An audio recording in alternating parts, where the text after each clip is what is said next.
Welcome to my March 2023 dividend portfolio recap. For anyone new to the channel, my name is Troy. I'm 28 years old and I live in Oklahoma City, Oklahoma, and my goal is to retire early at 50 years old. Over the past 3 years, I've been learning all things dividends and growing my accounts, and today we're going to check on that progress. We have a lot to get to, so let's jump right in. First up, we're going to take a look at my taxable account here on Fidelity, aka my retire early account. Over here on the left, you can see all 11 of my holdings. Down here at the bottom, you can see my account balance of $28,138.82. And in February of 2023, my balance was $952.06 lower at $27,186.76.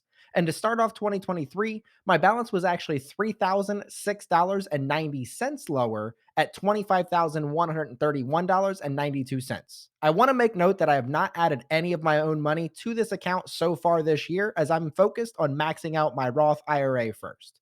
The only money that has been added to this account has been the dividends received and the $26.13 in credit card rewards. Next, let's find out who's been carrying this account with my biggest winners. My biggest winner in this account is ExxonMobil, that's up 49.24%, versus last month where it was up 54.17%, and the start of 2023 where it was up 50.8%. My second biggest winner in this account is Nvidia, that's up 41.76%, versus last month where it was up 21.92%, and the start of 2023 when it was actually down 25.41%, so a very, very nice turnaround for Nvidia. Rounding out the top three, we have AbbVie, that's up 26.14% versus last month where it was up 23.52%, and the start of this year where it was up 28.19%.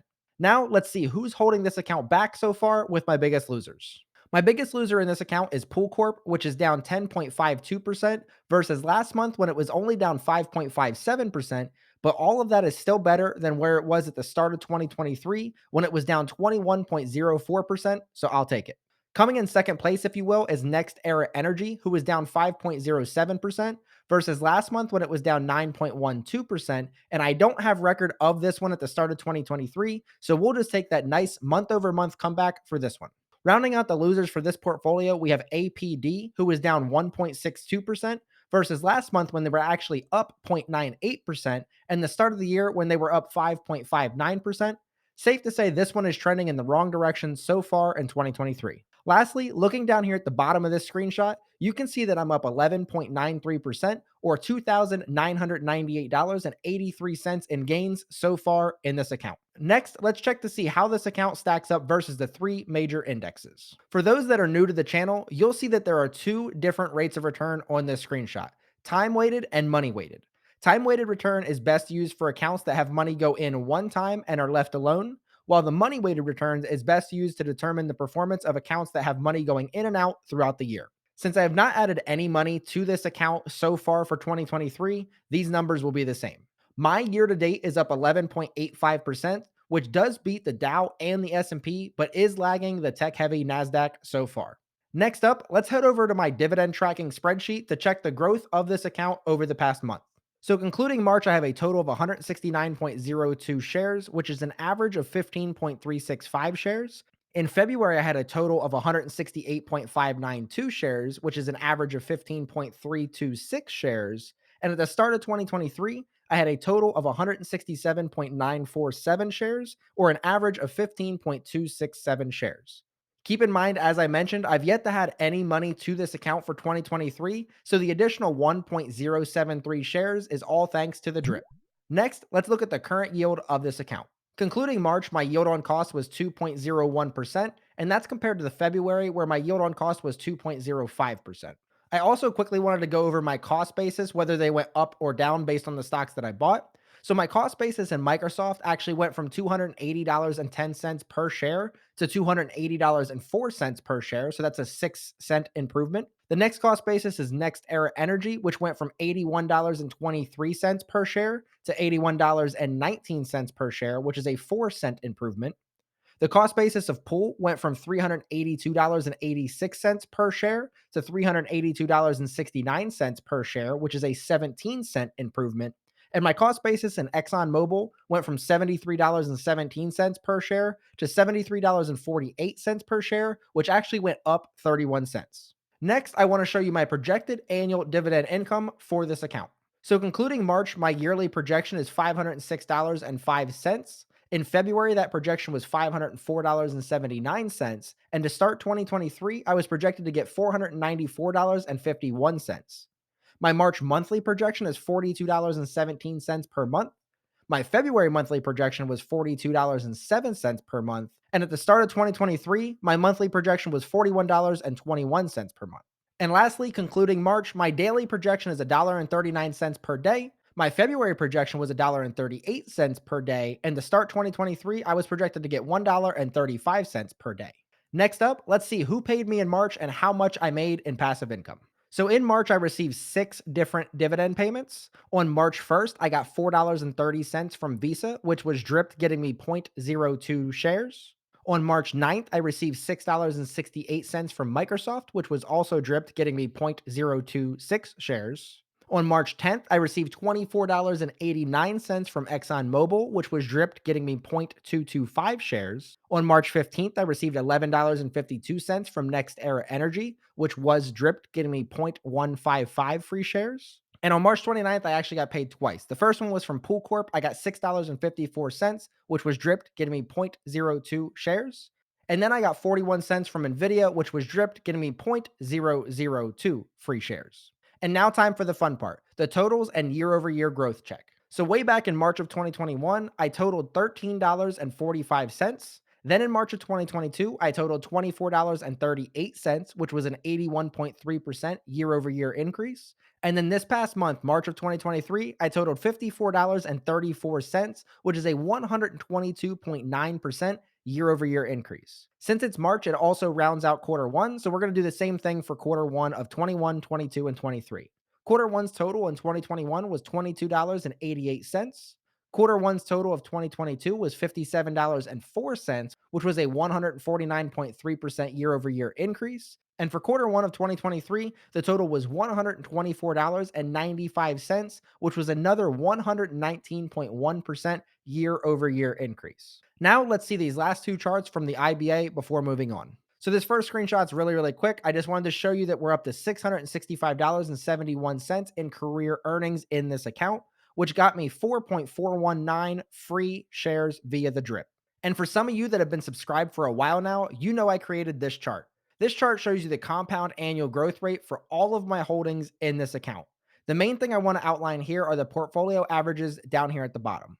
I have a 20-year dividend growth rate of 10%, a 15-year dividend growth rate of 13%, a 10-year dividend growth rate of 12%, a 5-year dividend growth rate of 11%, and a 1-year dividend growth rate of 9%, thanks to Nvidia not raising their dividends. All of this is just to say that if I never added any more money to this account, I can expect a 10% year over year compounding of just the dividend on average every year, which I think is pretty sweet. Now, let's look at the account I've been funding to this point in 2023, the Roth IRA. Same format here. We have the 7 holdings that I have over here on the left side. The total account balance is down here at the bottom of $50,763.72. In February, that account balance was at $46,343.90, which means we're up $4,419.82 since last month. In the beginning of 2023, this account balance was $46,616.47, which means we're up $4,147.25 since the start of the year. I was able to add $3,633.35 towards that $6,500 2023 cap in March. Next, let's check on the biggest winners in this account. So up here at the top, we have Tesla that's up 12.52% versus last month when they were only up 7.71%. Then you have VOO that's up 0.4% versus last month when they were actually down 2.01%. Then we have QQQM, which is actually down 1.8%, but that's versus last month when they were down 9.27%. Now we're going to check the flip side of the coin for my biggest losers. You can see the one leading the pack is QQQJ, that's down 9.73%, and that's versus last month when they were down 9.82%, so a little bit of an improvement there. We have SPYG that's down 6.35%, and that's versus last month when they were down 10.95%, so a pretty good improvement there. And then you have VNQ that's down 5.82%, where last month they were down 4.63%, so a little bit of a regression there. Looking down here at the bottom of this screenshot, you can see that I'm actually down 1.4% or $494.47 in this account. One thing I want to outline for this account is this is one of my retirement accounts that I really don't have access to until 59 and a half. So I do have extra time to let this account build versus the IBA we just went over where I need those funds by 50 for my retire early goal. Next, let's check to see how this account stacks up versus the three major indexes. Again, we have both the time and money weighted returns visible here. Money weighted returns apply to this account since I've been adding money in 2023, so we'll look at that here.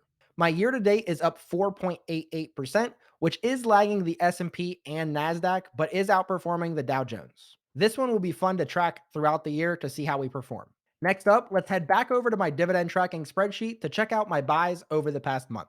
So for QQQJ, I spent $472.09 on 19.278 shares at an average cost of $24.84. QQQM, I spent $473.39 on 3.847 shares at an average cost of $124.61. SCHD, I spent $749.92 on 10.726 shares at an average cost of $72.21. SPYG, I spent $471.85 on 9.068 shares at an average cost of $53.19. Tesla, I spent $749.23 on 3.975 shares at an average cost of $188.55. VNQ, I spent $749.85 on 9.521 shares at an average cost of $81.78. And then lastly, VOO, I spent $2,841.38 on 7.947 shares at an average cost of $363.76. In total, I was able to spend $6,507.71 to receive 64.362 shares in March. Month over month, I was able to buy in at a lower average cost in 6 of my 7 positions, thanks to QQQM. Now, let's see what that does to my share counts for this account. Concluding March, I ended with a total of 370.52 shares, which is an average of 52.932 shares. In February, I had a total of 313.36 shares, which was an average of 44.765. And to start 2023, I had a total of 149.6 shares, which was an average of 21.37 shares. Keep in mind that I still have $15,948.61 in cash in this account and $2,866.65 to add to max out for 2023. Next, let's look at the current yield for this account. In March, the yield on cost of this account is 1.59%, and in February, my yield on cost was actually 1.77%. Here, looking at my cost basis changes, keep in mind that the cost basis going down is a good thing as the cost per share is decreasing. So when the stock goes back up, I will make more money per share. My cost basis in QQQJ went from $28.80 per share to $28.25 per share, which is a decrease of 55 cents. My cost basis in QQQM went from $135.89 per share to $134.42 per share, which is a reduction by $1.47. My cost basis in SCHD went from $76.27 per share to $74.78 per share, which is a reduction by $1.49. My cost basis in SPYG went from $60.10 per share to $59.11 per share, which is a reduction by 99 cents. My cost basis in Tesla went from $183.62 per share to $184.36 per share, which did increase by 74 cents. My cost basis in VNQ went from $91.14 per share to $88.17 per share, which is a reduction by $2.97.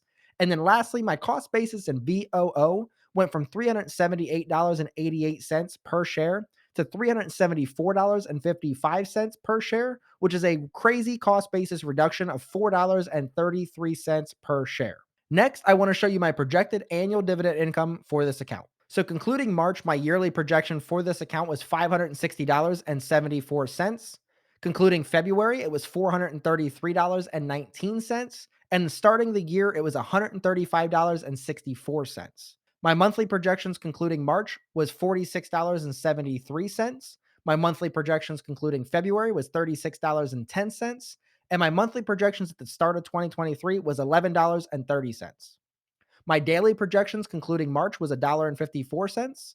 My daily projections concluding February was $1.19. and my daily projections at the start of 2023 was just 37 cents. Next up, let's see who paid me in March and how much I made in passive income. So in the Roth IRA, I actually received 7 different dividend payments. March 23rd, I received $11.04 from SPYG, which was dripped, getting me 0.204 free shares. On March 24th, I got paid twice. First was QQQM that paid me $6.92, which was dripped, getting me 0.054 free shares.